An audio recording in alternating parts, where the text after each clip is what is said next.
τόπος με 30 φιλιά.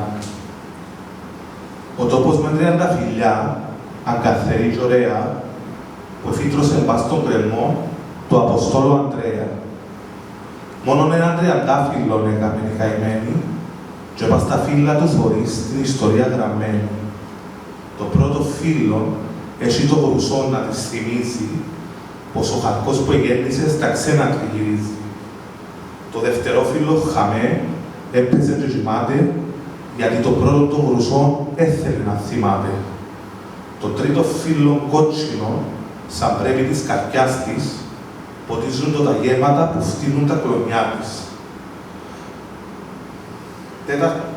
Το τέταρτον εζήτησε του πέμπτου το γυρί του, γιατί το λάλη το 4 πως είναι η φίλη του. Το έκτος σούζεται πολλά, πέρκιμον και ταράξει. Το έκτο μάσεται του 7, το πέμπτο σούζεται πολλά, πέρκιμον και ταράξει. Το έκτο μάσεται του 7, λακκό βαθύ να σκάψει. Και συνεχίζομαι το 8, που καρτερά το 10, που κάμεν ώρες τσάρκησε γιατί του με γενέκα. Το ένατον, πας στο σημείο, εν καρτερά κανένα. Κλέφκει που την βασίλισσαν, το σκύπτον και το στέρμαν, εν 10ο, 12ο και ως το 15, εν ενετή, σαρατζινή και άλλοι πολλοί αφέντες. Το 15, εδιγενής, που για να τους ισιώξει, σούζει το φκιόρο, μάσεται, κοντεύκει να το κόψει.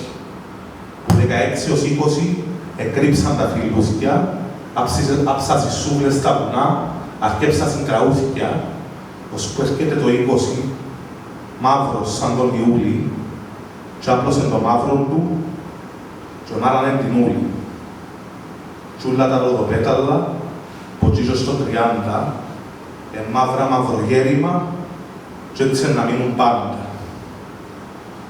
Ο τόπος μου, εν 30 φιλιά, σύρνω τις ρότσες και φιλιά, περκίμον την ξυπνήσω, μα πέφτουσι μες στον κρεμό, Ανδρέα Απόστολε ημών, και πού να γονατίσω για να την προσκύψω.